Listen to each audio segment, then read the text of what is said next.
बिस्मिल्लाहिर्रहमानिर्रहीम। Dear student, अस्सलाम वालेकुम। हम आज के लेक्चर में प्रेजेंट कॉन्टिन्यूस या प्रोग्रेसिव टेंस को कवर करेंगे। तो जो हमारा सबसे पहला पॉइंट है वो इसकी फॉर्मेशन है कि इसको कैसे कंस्ट्रक्ट किया जाता है। जो इसका अफर्मेटिव सेंटेंस है या स्ट्रक्चर है वो कैसे बनता है।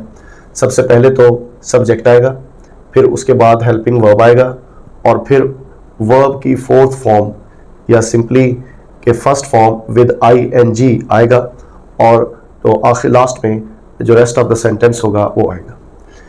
इसकी एग्जांपल है he she it is writing a letter और we you they are writing a letter और I am writing a letter. इसकी नेगेटिव कंस्ट्रक्शन कैसे है। सबसे पहले सब्जेक्ट आएगा, फिर हेल्पिंग वर्ब आएगा और फिर हम नॉट को ऐड करेंगे और वर्ब की फोर्थ फॉर्म और फिर लास्ट में rest of sentence. He she it is not writing a letter, we you they are not writing a letter. ये इसकी नेगेटिव कंस्ट्रक्शन थी। उसके बाद इंट्रोगेटिव कंस्ट्रक्शन जो है वो कैसे है। सेंटेंस का आगाज हेल्पिंग वर्ब से होगा और फिर सब्जेक्ट होगा, फिर वर्ब की फोर्थ फॉर्म और फिर रेस्ट ऑफ द सेंटेंस होगा। सिंपली हम ये कह लें कि हेल्पिंग वर्ब को उसकी नॉर्मल प्लेस से उठाकर हम in the beginning of the sentence ले आएंगे और जो रेस्ट ऑफ द सेंटेंस है वो सेम रहेगा। जैसे इज फर्स्ट आ गया, फिर सब्जेक्ट ही भी हो सकता है, शी भी, इट भी, writing a letter question mark, are we you they writing a letter question mark. बेटा जी ये हमारी एक रिवीजन थी कि ये टेंस जो है वो कैसे कंस्ट्रक्ट किया जाता है। अब हम आते हैं उन पर्टिकुलर एरियाज की तरफ जो कि करेक्ट यूज ऑफ वर्ब की कैटेगरी में आते हैं। सबसे पहले तो adverbs associated with this form, कि वो कौन से एडवर्ब्स हैं जो प्रेजेंट कॉन्टिन्यूस और प्रोग्रेसिव के साथ एसोसिएट करते हैं। हम अपने पिछली फॉर्म्स में भी ये बात देखते आए हैं कि हर फॉर्म के साथ कुछ पर्टिकुलर एडवर्ब्स ऐसे होते हैं जो उनके साथ एडजस्ट होते हैं। तो जब वो एडवर्ब उस सेंटेंस में आते हैं तो हम आसानी उसे डिटेक्ट कर लेते हैं कि ये सिंपल प्रेजेंट का सेंटेंस है, ये सिंपल पास्ट का है या सिंपल फ्यूचर का है। तो यहाँ पर भी जो कुछ एडवर्ब्स ऐसे हैं जो कि प्रेजेंट कॉन्टिन्यूस या प्रोग्रेसिव के साथ जो है वो टिपिकल है। For example now, now a days, these days, at the moment, at this time और एट प्रेजेंट। बेटा जी सबसे पहले तो ये बहुत ही आसान सी बात है कि जब ये एडवर्ब्स सेंटेंस में आते हैं तो हम उस सेंटेंस को प्रेजेंट कॉन्टिन्यूस में अटेम्प्ट करते हैं।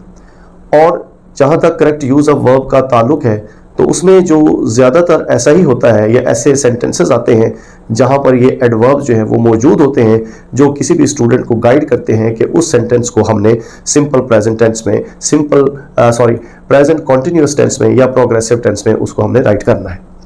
तो ये हमारा दूसरा पॉइंट था। अब हम पॉइंट नंबर 3 की तरफ चलते हैं। वो ये है कि जैसे हमने पहले फॉर्म्स को देखा तो उनके साथ कोई ना कोई पेयर ज़रूर बनता था। प्रेजेंट कॉन्टिन्यूस ऐसा टेंस है या ऐसी फॉर्म है कि जिसके साथ कोई पेयर नहीं बनता, पर्टिकुलर इसका कोई पेयर नहीं है।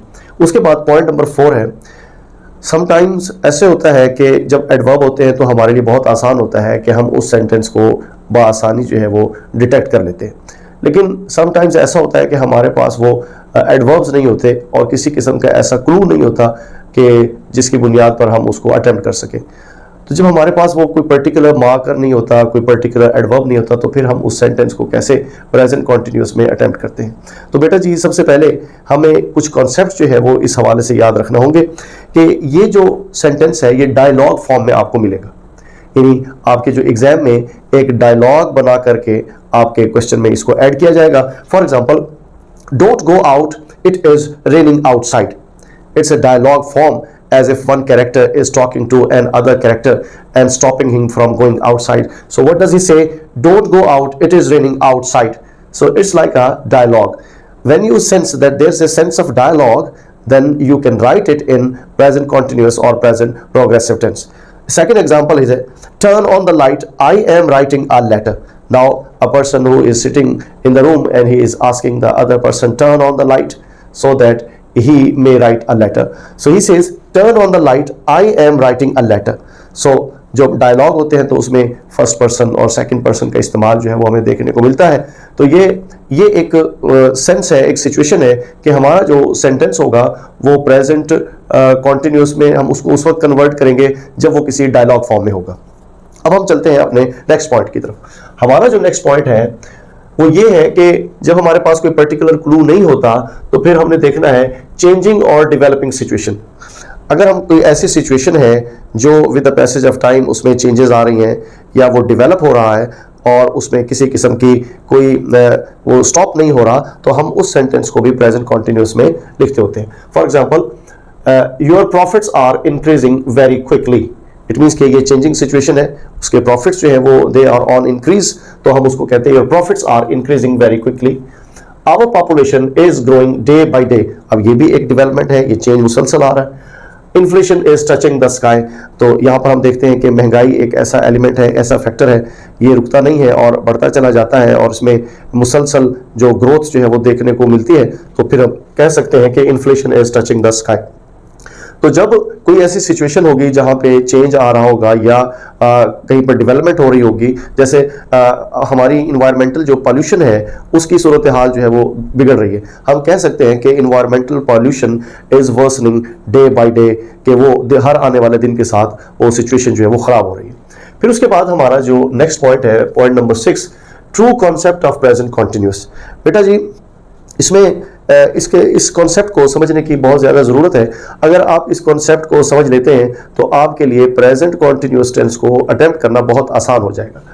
वो ये है कि when action is in its middle. In its middle means के it is middle does not mean here के सेंटर। इट मीन्स के when your action starts and before end, it is called, the total period is called middle. For example, that I have started my lecture at 9 a.m. and when the PM just comes by my room or my classroom, then the principal asks, what is sir doing? So he would report that sir is taking his lecture, sir is delivering his lecture. अभी तो 5 minute ही गुजरे। अगर वो lecture के ख़त्म होने से 5 minute पहले आता है और प्रिंसिपल साहब का कोई पैगाम लेकर के आता है तो वो देखता है कि sir is still giving his lecture. So वो फिर जाएगा और वो रिपोर्ट करेगा कि sir is still giving his lecture. तो ये जो सारा पीरियड है ये मिडल है। जब भी हम किसी ऐसी सिचुएशन को देखते हैं तो हम उसके लिए प्रेजेंट कॉन्टिन्यूअस टेंस को इस्तेमाल करते हैं। इसके बाद एक और सेंस है कि जब हम किसी भी टेंस को देखते हैं व्हेन इट गोज ऑन, वो कॉन्टिन्यूअस कंडीशन में है या कॉन्टिन्यूज और इज इन प्रोग्रेस, या वो काम जो है वो अभी जारी है और उसमें जो सेंस है वो ये है कि ये काम अभी रुका नहीं है और अभी कंटिन्यू है, तो हम इस तरह के तमाम तर सेंटेंसेस के साथ सिंपल प्रेजेंट कॉन्टिन्यूअस और या प्रोग्रेसिव इस्तेमाल करते हैं। तो ये इसका एक कॉन्सेप्ट है। अगर इस आप कॉन्सेप्ट को ग्रैब कर लें तो आपके लिए प्रेजेंट कॉन्टिन्यूअस को अटेम्प्ट करना बहुत ज़्यादा आसान हो जाएगा। उसके बाद हमारा जो नेक्स्ट पॉइंट है वो है प्रेजेंट कॉन्टिन्यूअस प्लस फ्यूचर, कि फ्यूचर के साथ हम इसको इस्तेमाल करते हैं। जब हमने सिंपल फ्यूचर को डिस्कस किया था तो हमने फिर 6 जो फॉर्म्स थी उनको भी डिस्कस किया था। उन 6 फॉर्म्स में से एक फॉर्म जो है वो प्रेजेंट कॉन्टिन्यूअस की भी थी कि ये भी फ्यूचर के लिए इस्तेमाल होता है। ये वो कौन सी पर्टिकुलर सिचुएशन होती है कि जब हम प्रेजेंट कॉन्टिन्यूअस को फ्यूचर के लिए इस्तेमाल करते हैं? बेटा जी, जब when we arrange to do something in future, when we make a proper arrangement for the future activity, we use present continuous tense. For example, I am leaving for Lahore to take my test. Ultimately वो test date आ चुकी है, roll number slip issue हो गई है और आपने हर हाल में जाना है, तो फिर ये अरेंजमेंट आपने कर लिया है, तो इसीलिए हम कहते हैं कि I am leaving for Lahore to take my test. Next example है, he is going to Islamabad to attend a meeting.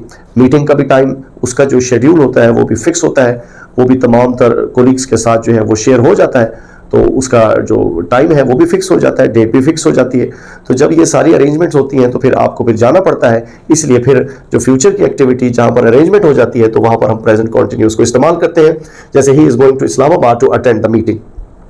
ये कुछ बेटा जी थोड़ी थोड़ी बातें थी जो कि प्रेजेंट कॉन्टिन्यूस और प्रोग्रेसिव के साथ अटैच है। इसका इतना ज़्यादा यूजेज नहीं है, इतना ये डिफिकल्ट नहीं है, इसमें इतनी वेरिएशन नहीं है जितना कि हम पहले सिंपल टेंसेस में पढ़ के आए हैं। ये सिंपल सा है, पर्टिकुलरली जो करेक्ट यूज़ ऑफ वर्ब के हवाले से इसका यूजेज जो है वो बहुत सिंपल है। मेरी ऑब्जर्वेशन के मुताबिक मोस्टली जो प्रेजेंट कॉन्टिन्यूस के टेंसेस होते हैं उसमें या तो वो पर्टिकुलर एडवर्ब्स आ जाते हैं या फिर वो ज्यादातर डायलॉग फॉर्म में होते हैं। फिर उसके बाद बेटा जी हमारा जो नेक्स्ट पॉइंट है, point number 8, verbs not used with present continuous.